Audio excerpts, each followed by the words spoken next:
Are you good, love? I think so. Are you sure? I think so. I'm not so sure. Me neither. All right. Are you? Don't ask. No. Are you good? Please. Yeah. You good to go? 100%. All right. We are testing out some new mics, so I hope that they work out well. We've used them before. We have not used them for this. No. Right. So, Nope. The fishing seminar, they did great. Yeah. Which great segue. We did not rehearse this, but that's what this podcast is. It is about the northern snakehead, which I've done my little bit of research, and I really can't pronounce Chinese words. The Yangtze River Basin is where they're from in China. And in Maryland, I can't speak for the rest of the East Coast, but in Maryland, supposedly in 2002, the first one was discovered in a pond in Crofton, Maryland. So kind of if you're familiar, excuse me, I better slow down already. If you are familiar with Maryland, it's been a busy day. If you've been familiar with Maryland, if you are familiar with Maryland, wait a second. Oh boy. Now we're going to get good. If you're familiar with Maryland, it will be south of Annapolis, so the Chesapeake Bay. I used to, you know what? Way back in the day, Capitol Raceway was in Crofton, Maryland. Drag racing. Yep. I would go to Capitol Raceway. It was an old cement factory, or maybe it was a current cement factory. They also had a drag strip on it. Crofton, Maryland. That's why I know Crofton. Down Route 2. And you know what? It's not south of Annapolis. Now that I think about it, it is between Baltimore and Annapolis, Crofton. So, but reel me back in. It is. It is episode 3 of the new Mondays, and we're going to give this a shot. So please let us know if you're watching on YouTube and or listening on any of the major podcasts, because this is the Pitboss podcast, brought to you by our very good friends at Molly's Place Sporting Goods, as well as, in no particular order, I don't have any notes. I can't remember my alphabetical orderness. Okay. Because there's D's in there. I want to see. I'm going to start with Dirty Duck Coffee. I don't think Dirty Duck's been first. Dirty Duck Coffee, thank you very much. Buck and Jay at Dirty Duck, thank you very much. I was already kind of thinking about what order that they are in. I'm going to go with Duckwater Boats. Steve Hoover, Duckwater Boats. Steve, thank you very much. Crabs to Go will be at the end, because they were first. They've been first once before, I do know, because of C, the letter C. And I do suffer from dyslexia, which you say that I don't, but I do. Duck Blind Bistro. John, Paul, and Jay, guys, thank you very much. We appreciate your support, as well as our very good friends at Crabs to Go. Mark, John, Dan, and everyone else at Crabs to Go. So, but rewinding this is a again, hopefully, if you like this on YouTube, please let us know if this was entertaining, informational, educational, and or any of the major podcast platforms. Please let us know. If this works out well, I would really like to. In August, we had planned to try to do something very similar to this, decoy related. Yep. But Northern Snakeheads, love, you were there to help me. Thank you very much. It is number 1 of a 6-part series this year at Molly's. Easily found on Route 213 in Kennedyville, Maryland, on Maryland's famed Upper Eastern Shore. We got David from Molly's, Mike, and Jimmy. They're going to talk about snakehead fishing. And I don't want to give anything away, but were you entertained? Did you enjoy it? I did. I did enjoy it, and I want to go do it. Actually, I kind of, because you said that on the ride home especially, it's kind of been on my, although we got 62 other things going on at one time, it is on my radar for sure. And besides that, we have not fished in forever. No. Right? I might have forgotten. Side note to fishing, what happened? What did I have to first, when you're spinning reel, when we first fished together, well, not very first. Oh, jeez. What did I have to do for you? How did I have to convert you? Yeah, so I didn't use a spinning reel. We're both right-handers, right? Right. We're righties. So what did I have to do? I always, had my cranking wheel on the. I can't even remember now. We call it. Well, actually, as a righty with a spinning reel, I actually control the rod with my right hand, and I function the reel crank with the left. Okay. You did it where you flipped it upside down and were reeling with your... No, I did not flip it upside down. I just cast with my left and reel with my right. And then you would make me switch the handle over, had to re-screw it on the other side. Yeah. And eventually I just said enough of this, right? Yeah, Jeff wanted it his way, and that's the way we did it. Well, you could just say that I wanted it. You don't have to talk, though. You could say that I wanted it my way. Right? Yes. Okay. But Yeah, because if we had to switch out rods, it became an issue. 100%. So one of us had to change, and it was me. Yeah. Because that's the way that the 98% of the spinning reels, yes. fishing community can do it. I grew up using surf rods. Right. So that was, and I would cast and crank, cast with my left and crank with my right. So. All right. The table, she's a little bit loose. It is loose. Yes, just be careful. Sorry. I'm trying to do my news reporter thing. Okay. Because I look like I had fleas last time. Yeah, you were like really itching. I know. Well, there was gnats. There you go again. I had gnats. No, I'm doing that third. We have, a side note to all this, I think that the flies are a little bit better today. We did do a 50-50 pine saw. I look.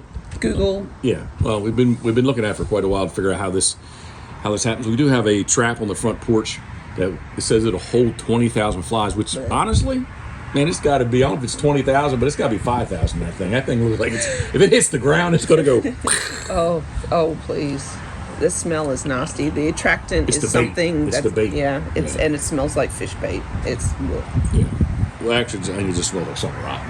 yeah, Crab bait, how about? yeah. All right, so I do have to say that the flies are a little bit better, but yeah, you did kind of look like you were like gnatting it. Yep. Or fleas or something. I did. So I'm trying to sit still.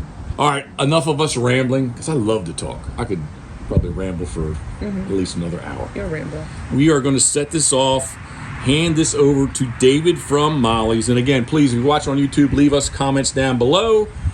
And if any of the other formats that you listen to podcasts, I don't know how you can tell us yes or no, but if at the very least, you can go to YouTube and you can leave comments. Even if you hate it, Text Jeff. if it sucks, let us know, right? Yeah, just text Jeff. All right. Without further ado, David from Molly's, please take it away. Hello, everyone.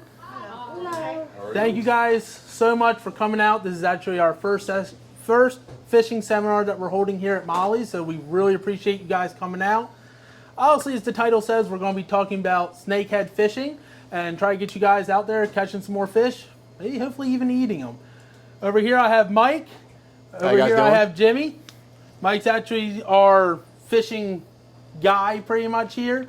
Jimmy is actually a outfitter. He guides for them, bow fishing, rod reel, stuff like that. So we're going to get into all sorts of those categories. Where do we want to start? You want to do bow fishing first, or you want to do...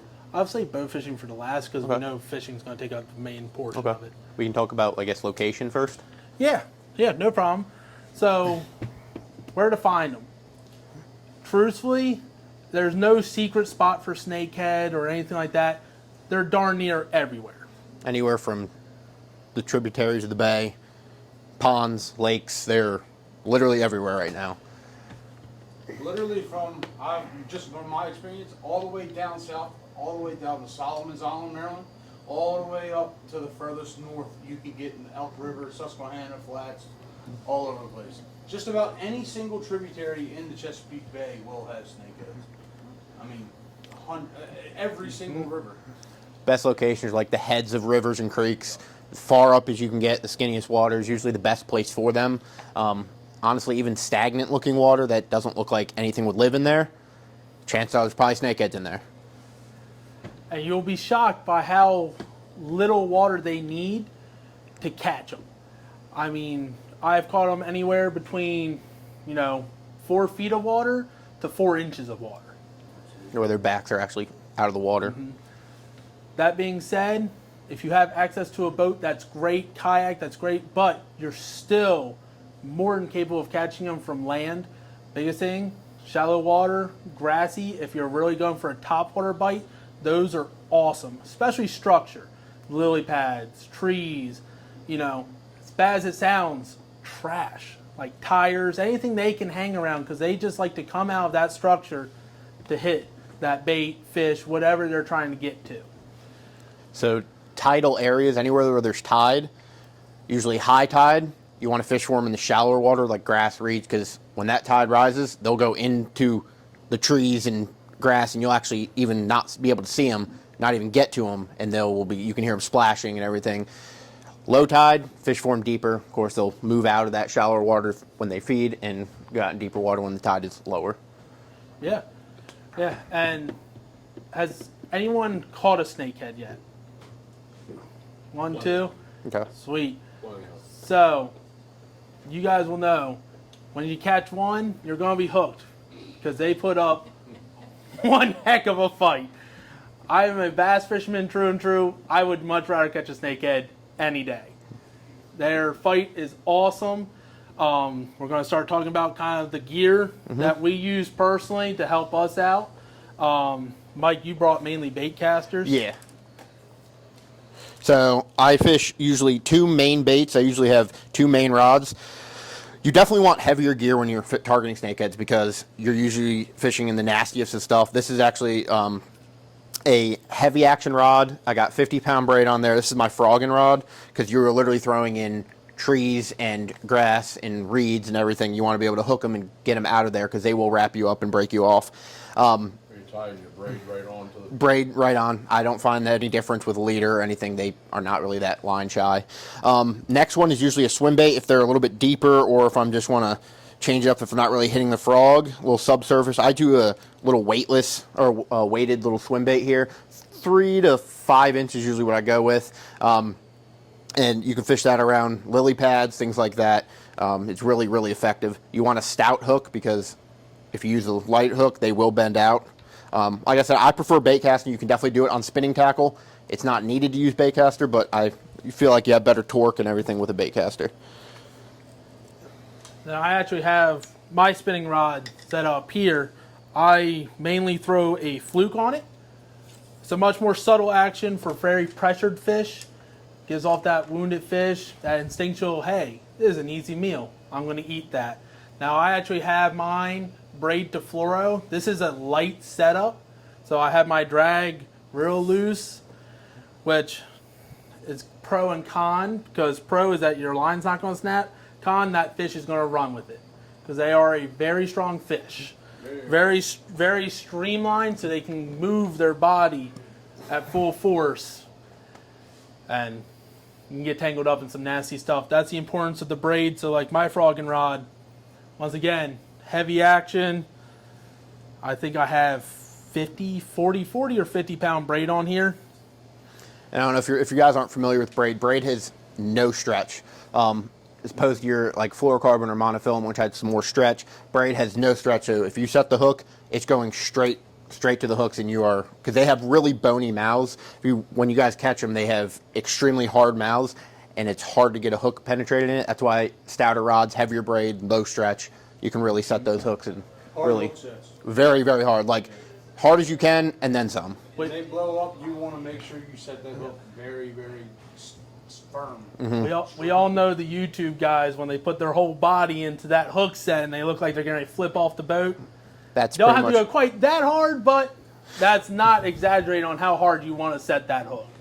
I can't tell you how many fish I've lost because it's like, oh, bite. It just doesn't penetrate their mouths at all, allows them to spit it. And if you guys have any questions, feel free to raise your hand, and we will. Please so you don't forget it. I just have one question. Won't they snap that line? Don't you have to have a metal? No. So their teeth are more like daggers versus like razor blades. So they don't. Yes, they can cut it, but you don't usually get broken off. So they're not. They're kind of more like daggers to grab onto fish and hold on versus more tearing and shredding. And what white line do you use? I like Power Pro, but usually 30 is my lowest. Usually 30 to 50, depending on what I'm fishing for. I use the Iowa J braid. You're gonna find that you're gonna have a preference. Nobody likes one line next to the next person. It's just whatever you have success with and feel comfortable with. That's the line I tell you to go with. Do you have to put a worm on the end of that frog so that he smells the... Nope. You do not at all. Nope. These are just no bait, just lure fishing. You can use minnows if you catch minnows for live bait. You can throw them under a bobber. That'll work too, but Okay, but, all right, Minnows and bobbers are one of my favorite ways to catch them. yep. Live bait is, I mean, don't get me wrong, lures catch a lot of fish, but live bait just makes it a lot easier. Is there like a certain season to catch them? Like a good, like right now? I try fishing right now, but they're not fighting right now. So it's kind of weird. My personal opinion of snakeheads, they'll have a time when they're breeding, and it's basically what we consider as lockjaw.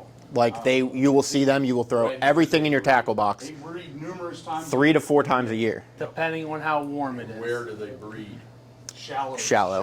Yep. Extremely shallow water. Yep. A lot of times, like right now, I mean, we fished last night. I've seen, I don't know, 40, 50 plus snakeheads last night, and almost every single snakehead we've seen was paired up. They're breeding right now, Yeah. heavily. That's what I And a lot of times when they are breeding, they will not bite. You can the throw line. everything and they come into won't. my tidal pond. Absolutely. And I see them in my tidal pond, and I've been trying to catch them with rod and reel in my tidal pond. I can catch them out on the river, and when I bass fish and what have you. But when they come into my tidal pond, I can't seem to catch them on rod That's because they're and reel. coming in to breed. Yeah, that's exactly what they're My doing. tidal pond. Give Yep. it, Give it another few weeks. As soon as they lay there and That's fry, why I'm shooting. When you see, yeah, Yep. when you see the little balls of like shimmering water, that's their fry ball. They will do anything to protect that. So you can literally throw a stick with a hook on it in that, and they will destroy it. They get very territorial around They that. actually come out of the water and will look at you. Yeah. Absolutely. Yep. But so snakeheads, a lot of the time, they have to come to the surface to get air. It's not Oh, like okay. a normal fish. Right. They. I've seen them go up on the land and Yeah. up on the bank. Absolutely. So I'm also a commercial waterman. I do a lot of netting fish, and they will not survive in a net for more than a day or two. They almost every time you'll come back to the net the next day and they'll be dead because they have to come to the top for air. If it's a submerged net, so like we have pound nets and Right. pound nets, they can come to the top. the air. As long as they can come up to the top, they have to Because I breathe. see them come They're up. not like a normal fish. Like I do a lot of bass fishing. I've Yes, worked sir. bass fish down here for almost 50 years. And when they come up to the surface, they see you, they go back down. Sure. I can't get them to bite. I'll flip Senkos, I'll put all kind of stuff in there. They won't bite it. And since That's they what we call do, lockjaw. since they do actually Yep. do breathe air, if you aren't seeing any snakehead up shallow and it's darker water, look for the little bubbles that come up, because they'll come up, get air, and they'll go down, and then all of a sudden you'll just see some bubbles come up. Chances are it's either turtle or snakehead. You'll see bubbles, literally just bubbles come up like someone squeezed a balloon underwater. Little bubbles. Chances are there'll be snakeheads there. Yes, sir. Exactly. How long are you waiting for hooks at them? It's almost immediate. Yeah, I like to do it. Some people tell you wait 2 seconds, 3 seconds. I usually, as soon as I hear it, I feel a little bit of tension, I just set it. I mean, hook sets are free. It's really a personal preference. I mean, Hook sets are completely free. You can, if you're in front of your buddies, they might make fun of you for missing it, and the frog comes at mock Jesus past you, but it's all happened to everybody. Wait till you see, feel a little weight. So, I prefer white typically. I have 3 colors: either vibrant like chartreuse, yellow, or pink, white, or black. Those are like my 3. I'll throw a natural one in there. Like I have my box here. I usually throw natural, white, or if it's a sunny day and there's no cloud cover, I'm throwing all black. Because it creates a really strong shadow underneath of it Just to let black. them see it. That silhouette will, if it's like you said, it's very bright. That black shows up as a silhouette, better for them to grab. Also, bladed frogs. If it's sunnier, things like that. Like this is, a lot of companies are going to that because, as you informed me, snakeheads don't have the best eyesight. Surprisingly enough, that shorter profile versus a longer tail, they will eat that better and get the hooks versus coming up and grabbing the backs of the tails and missing the hooks completely. And plus, this in the water, it does exactly what it sounds like. They click, clack, and they do really, really well. What's that on that one? This is a Spro. It's called the Road too? Bronze Eye Blade. So the hooks are in by the body? Yep, Yeah. so it's still weedless, as you can see, so the hooks are weedless, Yeah, okay. but as soon as they bite and collapse, those hooks are exposed, Yep. and that's another reason why you want to have a stouter rod, because these hooks are very stout, very, very sharp, and it takes a lot of force to get them stuck in the mouth of the snakehead. And if you're finding that you're missing fish, even with like a frog that size, you can always downsize. So this is a Snakehead Outlaws. This has the little charmers on the back. That way, clacking, shine, everything the same. But with it being a smaller profile, even if it's a smaller snakehead, they can still fit this in their mouth. Because you'll find the little ones right now will still bite. Big ones, they're a little tougher because breeding, lockjaw. Yeah. And I like this little, it's actually a jackal frog. It's a super small profile, but it's still a 1/2 ounce. I added little blades to the bottom of it to get, because these don't come like that. But as you can see, that one, I mean, this one is, I used this at your pond all last year. And it, I mean, it has teeth marks in it and everything, and it's still running true.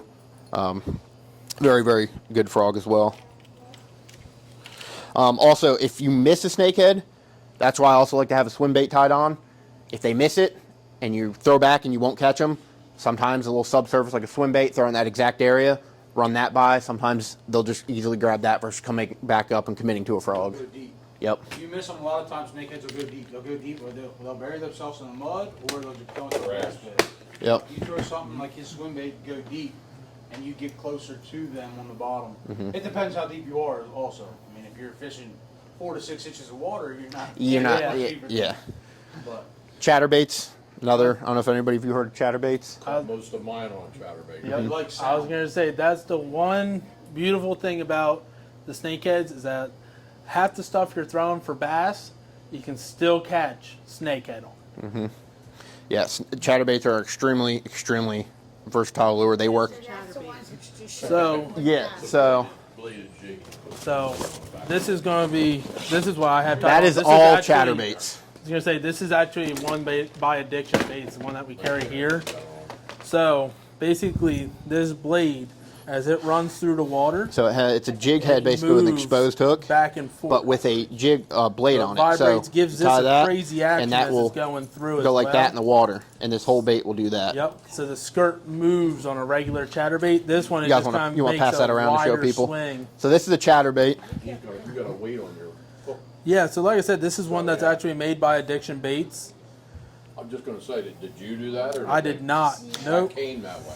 Yes, sir. 'Cause I could rig one that way. I got plenty of those hooks. Okay, that's the one that he says It's he interesting. I didn't. I was made that. Now chatterbaits don't work the best around any wood, just because they're prone to roll over and get snagged.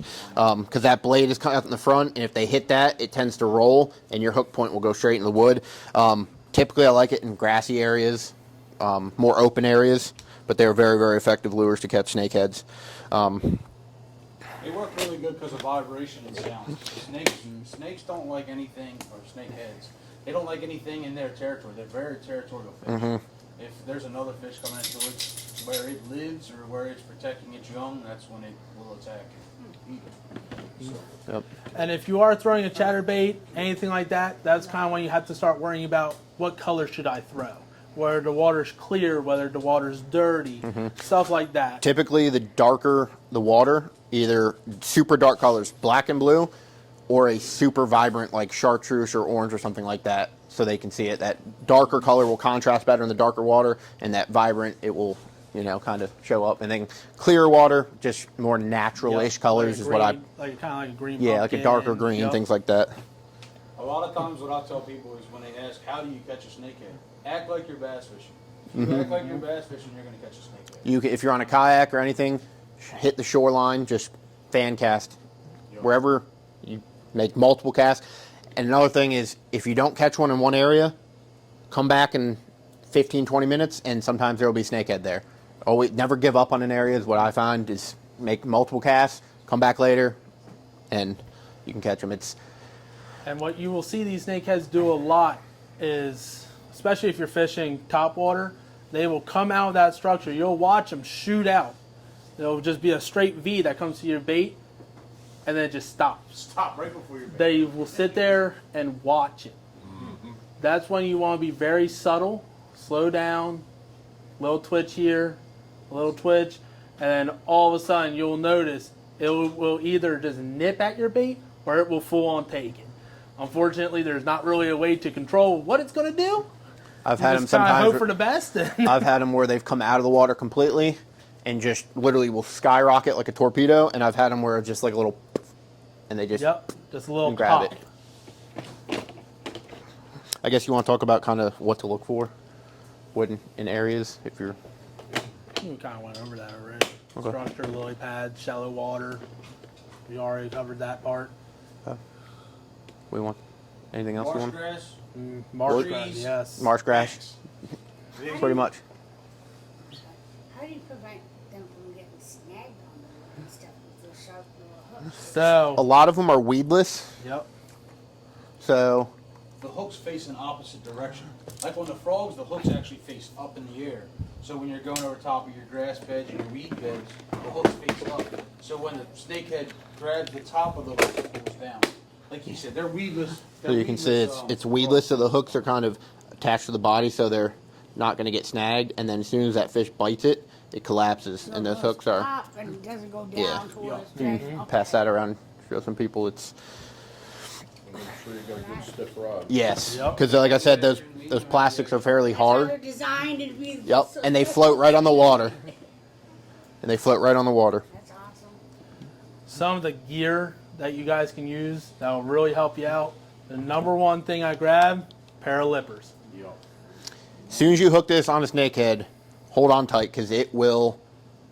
I mean, it will shake like Yep. crazy, and they're a very, very powerful, strong fish. Get yourself a pair of grippers if you don't have them. If you're going to catch snakeheads, they are. You'll break most of Just- the plastic scales. Yeah, yeah. Just like a net is vitally important if you are on a boat. I ran into it last year. We were actually fishing in a lake in Delaware with my father. Caught a snakehead, no net. We had a pair of lippers. Snakeheads have really strong jaws. If they don't want to open their jaws, they will not open them. You almost have to wait them out. So if you can net them, have them sit in that net, let them tire themselves off to where you can get those lippers in, it's way easier. We ended up having, basically, I went overboard grabbing this fish to put it in the boat. So don't recommend that portion of the fishing. You better tell them how long they live in your live well. Or Yeah, that's the other thing. If you want to keep them, to transport them, you do have to kill them in the state of Maryland. You don't have to kill them if you catch them and release them in the exact same area, but they're preventing any more of the transportation of fish. So if you do want to take it home and eat it, you have to kill it, where the bat comes in play. I was going to say, well, we can talk about the pliers too. Yeah. What a lot of people will do, and in my personal opinion, it does improve the quality a little bit because it allows them to bleed. It's kind of like bleeding out like, you know, an offshore fish or anything like that. Bleeds out the meat a little bit. You can take your pliers, take out its gills.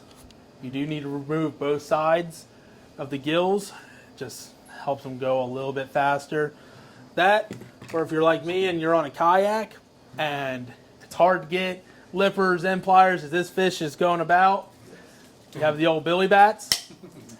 You'll be surprised what one good whack of a bat to the back of that head, it will stop that fish from moving any further. And you will hear it because, like I said, they have Oh, it really dings. bony heads and mouths and everything.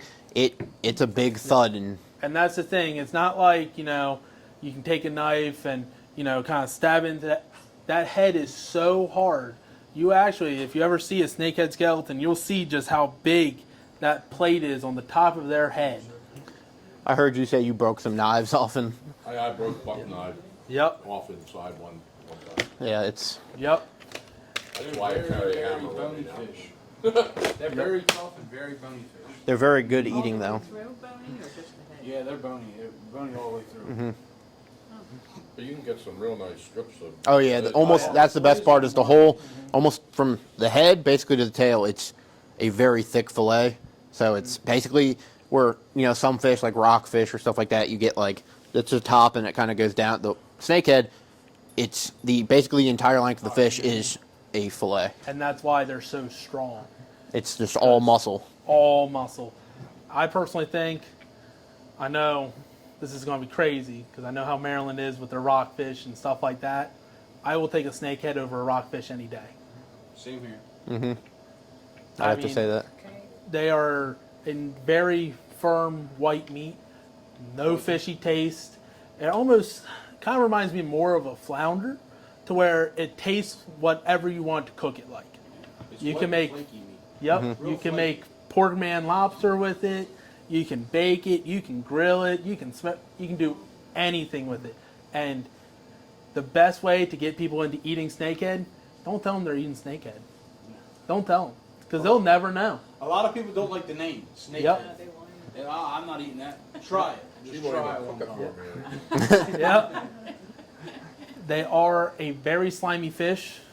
They remind me a lot of a catfish, how slimy they are. That's another reason why the grippers come into such a play, because you cannot hold them. They're very strong. Yep. Very, very. Yep. How they can contort their body. Weight to fish ratio, by far, I think it's one of the strongest fish. Yeah. I mean, you put a 30-inch rockfish up to a 30-inch snake, and they're extremely close. That's the thing. The rockfish will get tired after a little bit. The snakehead just, All big bills. yeah, the snakehead will just continue to. Non-stop. Non-stop. Action and action. Yep. And you'll be surprised how big you can catch. Like we were talking about state records. I know my personal best snakehead, I call it 31.5-inch snakehead. I wasn't able to weigh it, unfortunately. I wish I could have, but it actually happened while it was on a fry ball. I actually threw a buzzbait. I was bass fishing. Threw it right over the fry ball, and now granted, I'm probably exaggerating this because of the fact of how crazy it was to me. I could have sworn it shot water every bit of 2 feet in the air when it hit. It was the most ferocious, is a good word for it, bite I've ever seen, and after that, that's all I've really cared about. And you see people travel multiple states to try to come catch them. They're addicted. They I've are. got clients coming all the way from Florida. So Florida has a different type of snakehead. The bullseye Called snakehead. Bullseye. snakeheads. We have northern snakeheads here. They were actually introduced In a pond, 15 years ago in in a pond was Crofton. Yep. Someone had, I That's think where they originated. say that They were transplanted. It's, Yeah. it's what DNR even says. It's one pond in Crofton, and now they're everywhere. everywhere. They are very fast-moving fish, and they populate drastically. That's the thing, is they don't have any 3 to 5 times a year, they'll big natural predators, and they have thousands of fry ball little fish, and think about it, 3-4 times a year. It's Adds up a lot. However, there is a very good market for them, and there's Yes. a lot of people targeting them. Between all the rod and reel, the commercial people netting, and then the bow fishermen. It's a very, they populate drastically, but they're also targeted very. and a lot of brands, like companies, have come out from it, like Snakehead Outlaws, Addiction Baits, American Snakehead Company. I mean, there are people that I know, some of them that have literally quit their full-time job and now make baits and live fine because there's such a market for snakehead baits and lures. Huge market. All right, I guess you want to talk a little bit You about. want to talk a little bit about bow fishing, Jimmy? You know more. Anybody than have I any other do. questions right now, or? You run charters? Yes, ma'am. I see your hand back there. Don't worry. Yeah, one question real quick, Ed. What about day versus night fishing? I've never had a can't hear whole day versus night fishing. Fishing in the dark, I haven't had a whole lot of success, rod and reel. However, if you make a lot of noise, like them chatterbaits, That's the other thing. They're that noise is what they really will target in nighttime.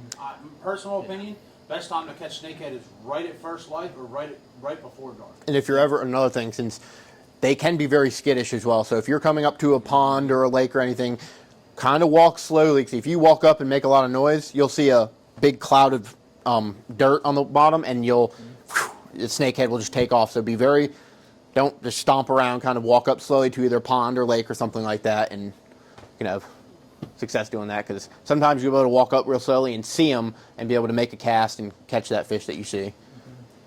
And if you do ever see a fry ball, good chance they may not hit on the first throw.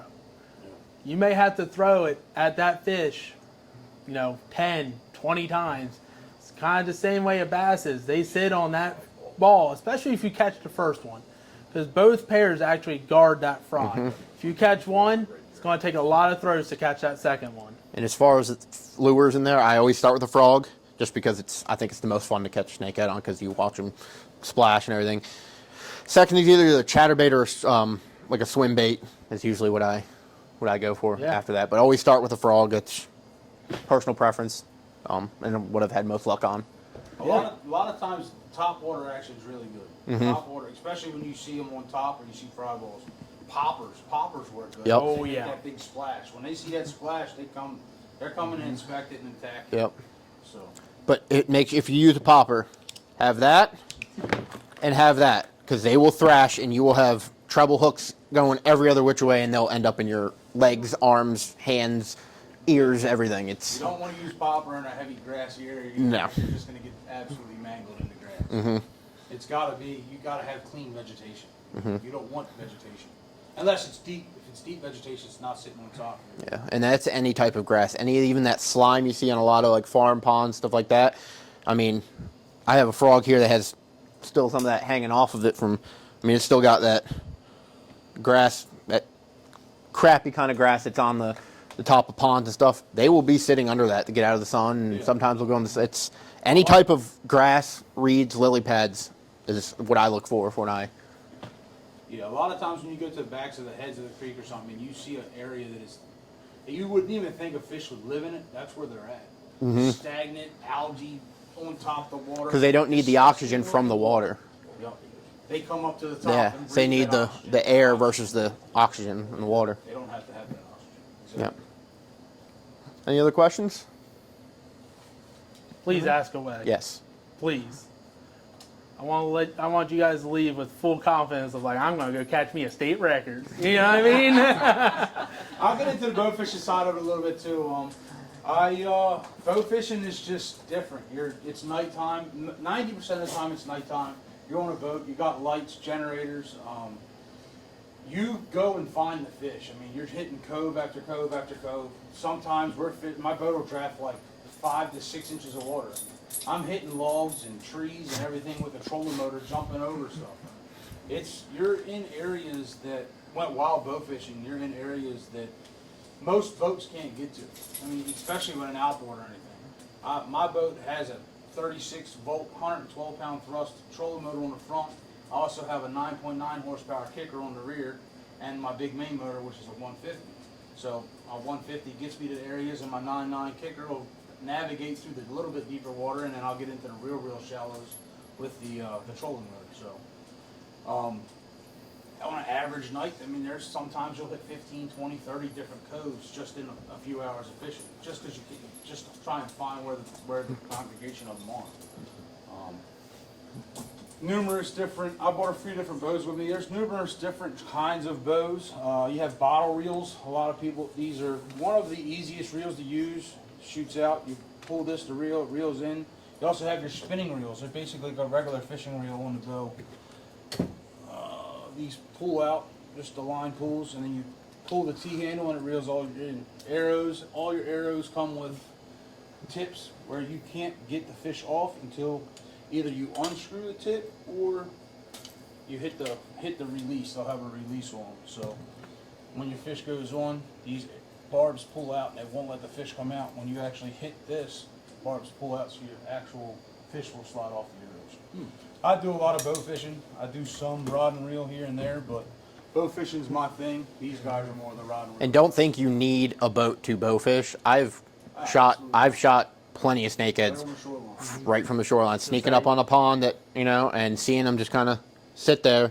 And you don't need a boat. It definitely helps, especially at night. But one of my favorite areas for shoreline is Blackwater. Yep. I mean, Blackwater's loaded with snakeheads. It really is. And you can walk the ditches, especially on extreme high tide.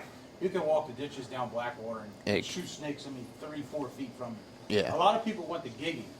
Like we have these little frog gigs over there. You put them on like a 10-foot pole, you can reach out and gig snakeheads with them. Yep. And it works very, very well. I've done it. I've had nights where a lot of the clients can't really shoot a bow that great. I've got a 12-foot pole with a 15-inch wide gig on the end of it. And we'll get on top of them and they'll gig them. And it's really cool because when they have issues with the bows, they can actually gig them and still end up killing a few. So. Yep. Yeah. What color light do you use on the boat at night? I have, they're called high pressure sodiums. They're 400 watts. They're really like a warm white. Warm white, in my opinion, is the best light you can buy or use. Some people use the cool whites. Cool white's awesome for a area that is very clear water. But the warm white or the high pressure sodiums, the HPS lights, they cut through muddy water very, very. And you have a lot of them on the front of your boat, don't you?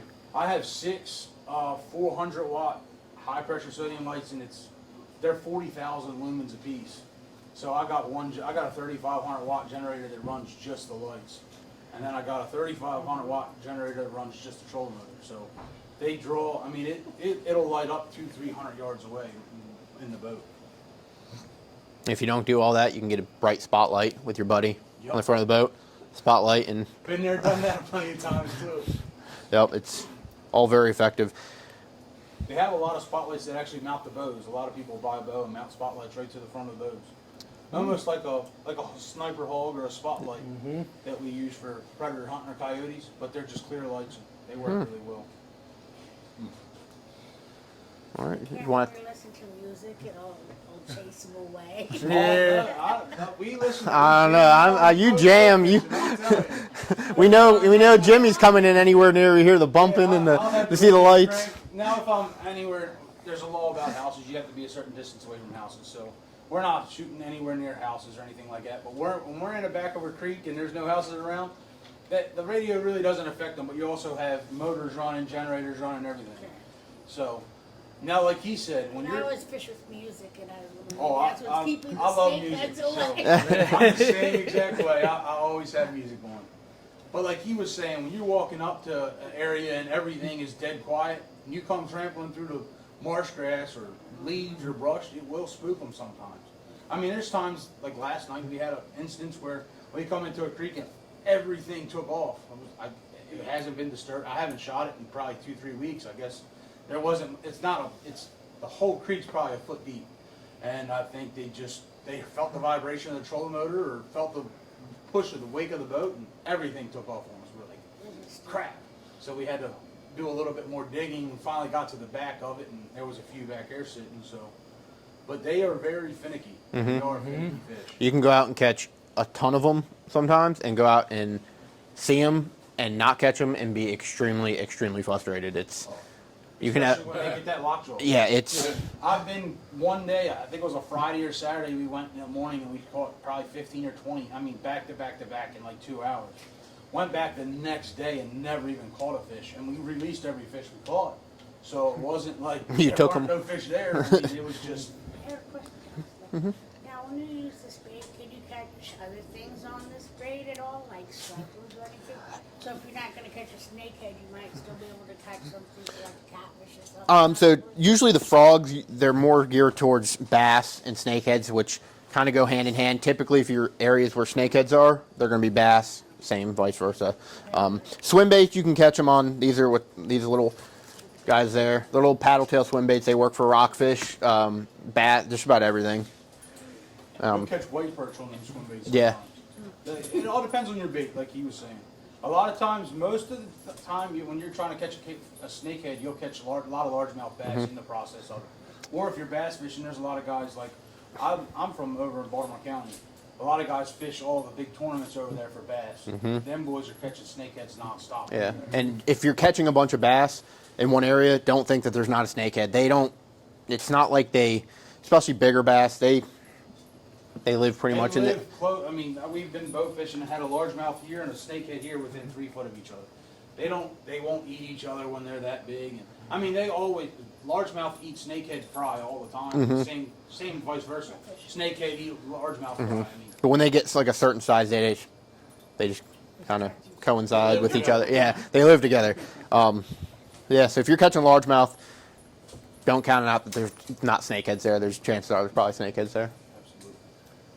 I'm just curious. They're because hurting the largemouth That if I don't know. In certain areas, That I can catch like we fish a lot of Potomac. Yeah, a lot of these are fairly And universal. I'll go down to Potomac River. Like we shot a big tournament down there. It's called the Potomac River Big Five, and that was about 3 weeks ago. And we seen, when I'm not exaggerating when I say over, probably 1,000 plus largemouth, and we might have seen 15 or 20 snakeheads. But the market and the drive for people down there for targeting snakeheads is astronomical. 90% of the time, most people that bass fish, they're releasing every single bass that they catch. A lot of people snakehead fishing are targeting them to eat them because it's such a good delicacy and people want to eat the fish. So, And some restaurants are actually starting to sell them. I think Kentmore and on Kent Island, they actually have it regularly on the menu, and they get it from people like Jimmy and In stuff the like. last week, I've had 3 different restaurants contact me buying snakehead flakes. Yep. From back in my area. Yeah. I mean, like I said, I'm a commercial waterman. I have a TFL and all kind of licensing and stuff to sell anywhere from crab. I'm a commercial crabber, fisher, and bow fisherman, and we sell any kind of fish that's legal to sell. We sell. So the restaurants now are really starting to pick up on it. Oh, everybody wants snakehead. They keep asking for snakehead. You get snakehead. Oh yeah, we got plenty of it. So. Yep. Anything else you want? Getting into that portion, it's my favorite segment. We're going to talk about how to cook them. So, I actually, believe it or not, somehow selling guns. I actually went to culinary school, so I get really excited when I talk about cooking them. And as you can tell, I'm Yeah. me too. Look. This is self-made, I can tell you that. But introducing it to someone, there's nothing wrong with a little bit of just like a fried snakehead ball. There's nothing wrong with it. Cut them into 1-inch strips. I personally like to use my binder of Frank's Red Hot. The wing sauce works really well. I won't lie, I stole this straight off YouTube. I didn't make this up. But Frank's Red Hot wings, put into your breading, fry it, just pan fry it. It gives it a little bit of spice. It's fantastic on like a taco, anything like that. Snakehead taco. Yep. You won me over. Now, my hands down favorite way to make it is a blackened snakehead over like a cheesy rice with a little bit of gravy. Had it actually down in Louisiana with catfish, and I've recreated it with snakehead. It's phenomenal. I use actually the Traeger blackened Saskatchewan seasoning, and you just powder it up real good. Don't be shy on the seasoning. Into the oven, let it cook. In the meantime, go ahead and make your cheesy rice. You can be cheap like me. I just go with the old rice-a-roni mix, you know what I mean? Right from the dollar store. Put that on there. Little bit of just, I find actually, believe it or not, beef stock tastes really good with it. Digging that up with the gravy, pour it on top. It's fantastic. Once again, don't tell them it's snakehead. It's rockfish. It's catfish. They will not know the difference. I've made fish and chips with it. I mean, it's so versatile, you'll be astonished what you can do with it. I brought poor man's lobster. I've actually have steamed the fish, shredded it, and used it as crab dip. A lot of people make fish cakes. Yep. Crab cake with fish cakes. Yep. My favorite way is smoking. I've had somebody smoke it for me. It was only like 3-4 weeks ago. I was like, wow. Yep. It's It's pretty good. phenomenal. It is. Yeah, it really is good. Now, the big thing is when you clean them, because unfortunately they do carry parasites. Keep an eye out for them. Luckily, the meat is so white you can see it easily. Just cut it out, cut around it, and it's fine. You had a I was question. gonna ask you if you scale it or you skin it. I personally skin mine.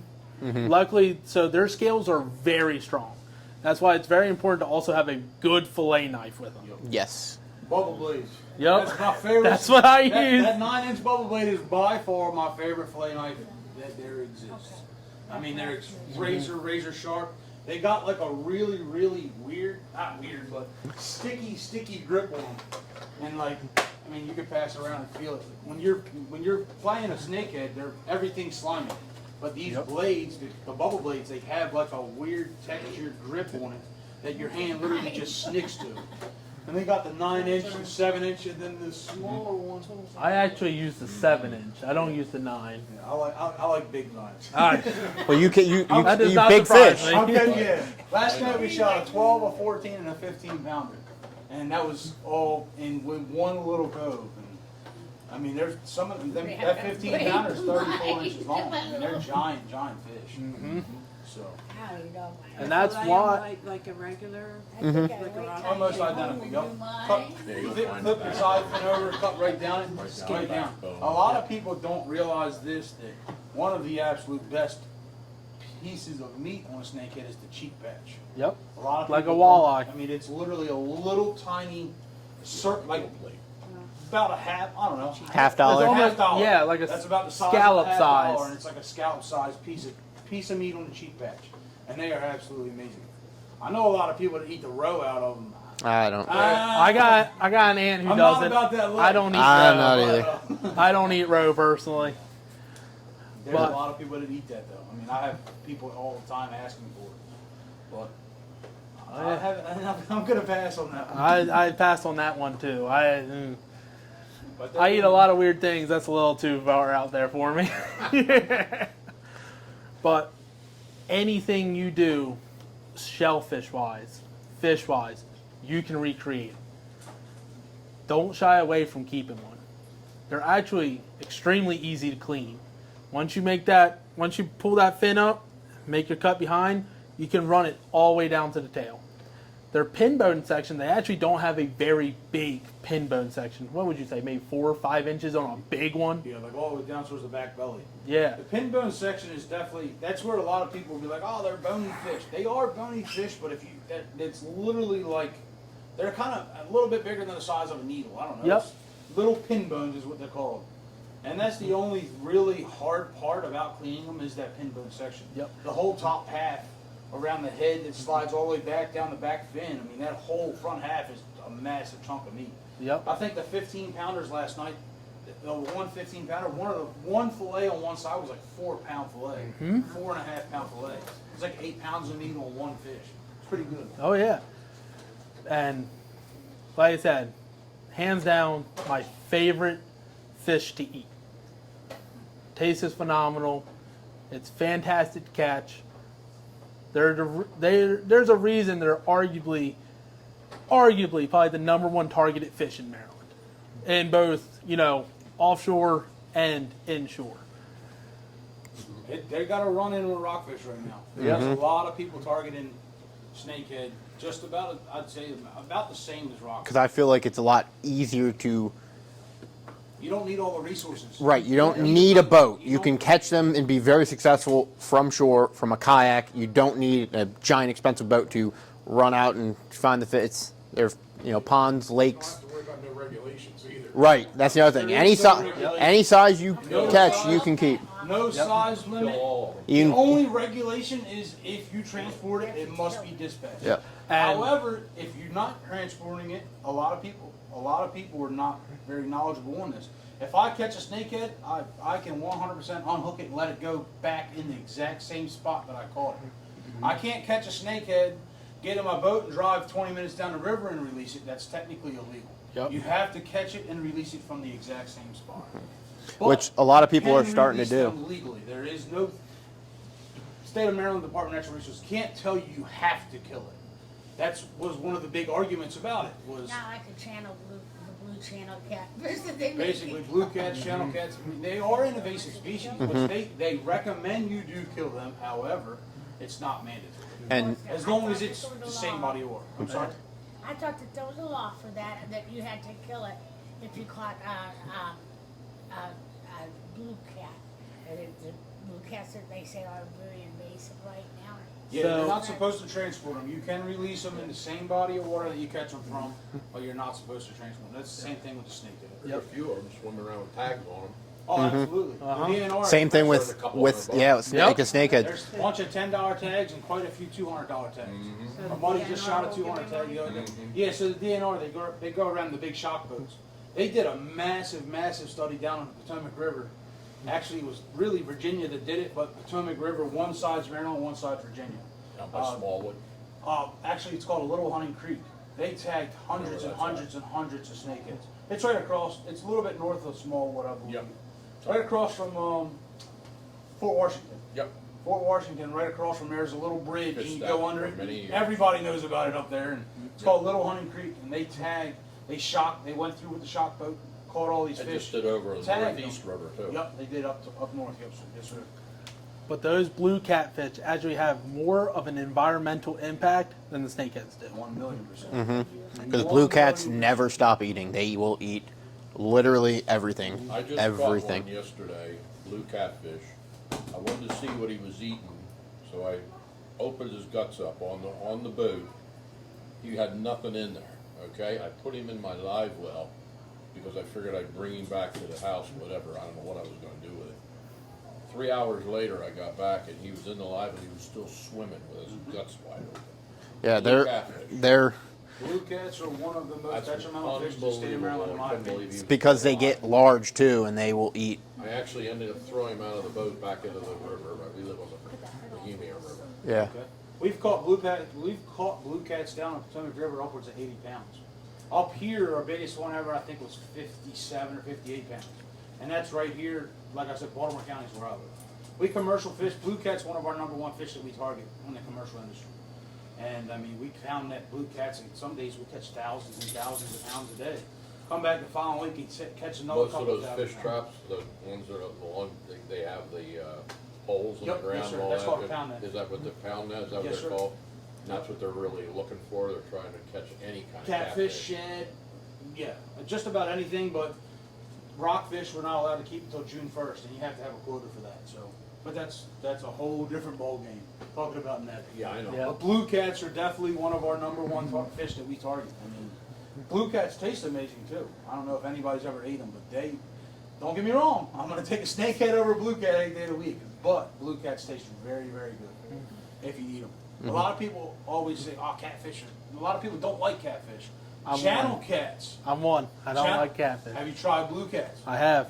Oh man, that's crazy. I don't know if it's So a lot because of who people cooked are- it for me, but Yeah, so a lot of people say Put that more of that sauce on there. I know it. I personally don't like channel cats. I just never been a fan of eating them. But when I tried a blue cat for the first time, I was like, wow, Huh. blue cats taste way Maybe a better than little channels. sauce. Yep. Hmm. Any questions? Do I need to give out more secret recipes? Anybody have any questions about stuff that we have in the store? I mean, anything, go-to rods, lures, line, anything. What would we get for a setup? What would be a good setup? Exactly. I know you said something. Are you talking spinning or bait casting? Spinning. Spinning? So, I'll actually walk right over to you. That way I don't have to sit there and go, oh, well, it's this. I'm going to come over to you. So, this is a Fenwick. I recommend a medium action. A lot of the spinning rods are medium light. Unfortunately, it's hard to find a medium heavy spinning rod that's not, like 8 foot long. But there's a medium rod. I actually have a Lose on here. We have a lot of other ones in here that are great. Anything you can crank down that drag on, because really the biggest thing is you don't want it to, if I'm fishing in kayak, I want to get that fish to me as quickly as possible. Because if I'm in that kayak and I have my drag loose, it's going to pull me into some kind of lily pad structure, and unfortunately, after that, I'm probably going to lose it. When you start cranking, you just keep cranking. Oh yeah, I don't stop reeling. That's why it's really important to have a heavy duty braid on here. There's actually a lighter braid right now because I was actually going particularly after bass. Ended up catching a snakehead, of course. But usually on my spinning reels, I'll run minimum maximum around 20 because braid is stronger. I'll run a 20. But I mean, you guys can pass that around if you want. Just make sure you don't hit a sprinkler, please. You can break the rod, just don't hit the Don't sprinkler hit the head. sprinklers. The rod I can replace. People laugh all the time when I say, man, and these guys will probably vouch for it. One of the best bangs for the buck, in my opinion, is an ugly stick. Yeah. I mean, Yep. them they're cheaper on the totem pole, and they'll last a long, long time. It's something you don't need a ton of sensitivity for because typically you're using moving baits like a frog, things like that. You don't need to feel the bite because you can see the bite. You can, so you don't need to. I personally like high-end stuff. It's just, I've always been that way. But you don't need something high-end. You can go ugly sticks. They're 40, 50, 60 bucks and be just fine and do just as well as I do. It's one of those. And that, Like he said, there's definitely, we have our higher end options, obviously, which he's very, very knowledgeable on. So it's really all dependent on your budget and what you want to spend and what you want to do with it. yeah. Just about anything will work. However, the more higher end you get, the better off you're going to Yeah. be. Yep. But always use what you can afford. You don't have to buy a $300 rod and 2 catch snakeheads. It's not. It's up to the person, honestly. Yep. When I Just first a- started catching them, I was using a Silver Max combo. It cost me like $50. Yeah, Rod and reel. Yep. The same exact thing goes for like the bow fishing aspect of it. I mean, we have high end rods and low end rods. This rod right here is what I use for most of my clients. I mean, this Rod, bow- yeah. No, that's a good rod. That's what I use for most of my clients. It's probably $400 setup for the entire thing, bow, reel, and everything. Now, when you like, these are my tournament bows. I got $1,500 to $1,800 just in this one bow and reel, and they both work perfectly fine. However, it's all about what you're using it for and how high end you want to go with it. That's actually one of my wife's bow. She bow fishes with me all the time. The purple and the yellow. That's what she wanted to have. So I built that for Ravens. her. And that's around $1,000 just for the whole setup. So it's all different aspects of it. I mean, we got what's a high end reel over there? High end rod and reel combo. Shimano. Shimano probably. I mean, some of these are $600, $700. Just for one. You got a hell of a bunch of rods out there. I just bought two when I walked. Yeah. in. Yeah. Yep. 30% off. Yep. I couldn't pass that. Absolutely. Those loose rods out My there. frog- and loser amazing rods. My frog and stick right there. That's one of the ones straight from that bucket. Yep. I saw them. I didn't walk by them. Yeah. You bought a couple, huh? That's right. That's what I'm Yep. saying. It doesn't And I've matter. got so what- many fishing rods. I don't even want to tell you how many fishing rods I have. Oh, I get it. Believe me. I know exactly what you mean. We all do. I Like I promise. need another rod. That's the one. That's the one thing I won't tell my wife about. She was with me, so I couldn't do it. Oh. No. What do they say? It's like, oh, when I pass away, my wife's gonna sell what I sold it for. Yeah. That's a bad idea. Don't Yep. do that. So what I bought it for. That's- Scared to know what it's going to sell for at the yard sale. Mine's very supportive. I got a daughter. She's right down the steps there, goofing off. That's her making all that noise. She bow fishes with us. She goes rod and reel fishing with us. She loves it. I mean, one of my number one things is getting the youth involved. I mean, I take youth all the time, bow fishing, take them rod and reel fishing. I mean, the youth are our next generation. If you don't get them into it, we're not going to have that future. So, getting the youth in it is huge, huge, huge to us. And it's very fortunate that Maryland has the snakehead population we do, because it is fun and it can be easy for kids to basically, I mean, some of these you can just, like this frog, you can literally throw out and just reel. You don't have to do anything special. You don't have to work the rod. You can just have a kid throw it out and reel, and they can be successful. So That is the number one way I catch them, actually. Working Yeah. through lily pads. Because that snakehead's going to bite it regardless. Yep. Whether I'm sitting there twitching it, making my arm fall off because I'm tired of working the rod so much, I'll sit there and I'll just quite simply just reel it. And like I said, you'll see them come out. All right, I need to start getting ready. Boom. Yank. Awesome feeling. I mean, sometimes it's as easy as the bobber and the hook trick. Take Yep. a bobber, take a hook, put a hook underneath of it, 12, 24 inches, throw a live minnow on it, cast it out. The kid will sit there and watch the bobber. Once the bobber goes down, they reel, and they got a snakehead. A lot of times, like I was saying before, when them boys down there in Blackwater, I've done it myself, Blackwater, shoot them in the ditches. That's where 90% of the people are catching them right on the side of the road down there. Yep. Bobbers and hooks, or throwing lures in there. That's one of And my that's- easiest places to catch a snakehead, in my opinion. And When it's right. When they have Yep. that lockjaw, it's it don't happen. And that bobber and hook is also super important to remember when you're in a very pressured spot. Where I caught my biggest snakehead was actually right at Still Pond Creek, right on the bridge. There is not a single day I ride past there I don't see at least 2-3 vehicles. Now I caught it before the whole snakehead craze really took off. But going to a spot like that where I know they're getting hammered, people are constantly throwing lures at them, live bait probably the answer. Let me go with the most natural setup I can do. Let the fish come to it. Because they've seen just about every lure there is at this point on the market. Arguably. and that's Now, why a lot of companies are coming out with New stuff. new stuff Yeah, to, weekly, you know, monthly. to show different presentation to fish. And like we were just actually talking about earlier today. Talking about when the chatterbait first came out back in 2004. I remember how game-changing that was. It's the same thing.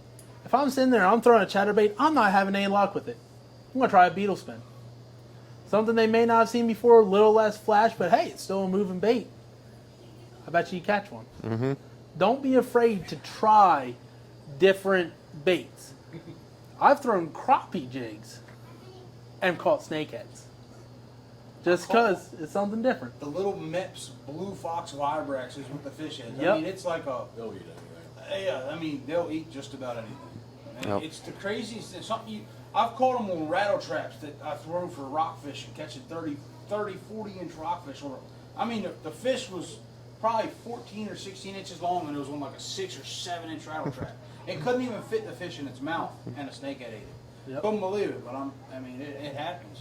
Just because you don't think it's going to work, it may. I mean, they're oddball fish. They are. I mean, they're not normal. It's not like a largemouth. Is there any more questions? Please let us know. All right. We Gonna go appreciate ahead you and guys wrap coming it up out. then, guys. Thank you so Thank much. you guys. We really do appreciate it. Please take your time, shop around. Are we rolling though? We are. Well, I want to thank you, Karen, for your help pulling that off. I hope it was halfway interesting for It you. actually was. It's always a good time to come to Molly's. Easily found on Route 213 in Kennedyville, Maryland, like I always like to say. And that was good. That was good. That is seminar number 1 of 5. So 4 more to come this year. 1 more in June, 2 in July, 2 in August. I did go live on Instagram for a little bit. Actually peaked really quick, and then kind of dwindled off. But it was good for a Sunday, late Sunday afternoon. And we are southbound and down, headed home. Yeah. Here. So, love, what did you think, love? Yep, David, Michael, and Jimmy. Wait, first of all, the pups are all they've been good today. All 3 have been in the truck. We did leave it running with the air on. Oh, we did. We always do that. Yep, David, Michael, and Jimmy all did a really good job of making me want to go snakehead fishing. So, rod and reel or bow fishing? You know what? I mean, rod and reel is obviously my go-to because that's what I'm familiar with. I want to try the bow fishing side of things, but yeah, I just think it'd be a whole lot of fun. Right, Duca? I guess I should put my seatbelt. Yeah, probably. All right, here we go. Drive, please. All right, I will continue to drive, but yes, Molly's is an awesome family business. Molly's is the title sponsor of the Pitboss podcast. Duke's trying to get into the shot. That's all right. And also, we want to thank our sponsors, Crabs to Go. Wait a second. There we go. All right, stop dinging. Crabs to Go, Dirty Duck Coffee, Duck Blind Bistro. I always butcher that. Bistro. It's Bistro. Bistro. Duck Blind Bistro. I'm sorry. I'm a mess. I'm not hot, but I'm a hot mess. And lastly but not least, our very good friend Steve Hoover of Duckwater Boats, which we guide from full time in the world's largest duck boat. Yes, it is beeping. But love, thank you very much. I love you. Appreciate all your help that you do for me. And until next time, thinking of you, we are. Boom, boom. Boom, boom. All right, drive home safely, love. I'm trying hard.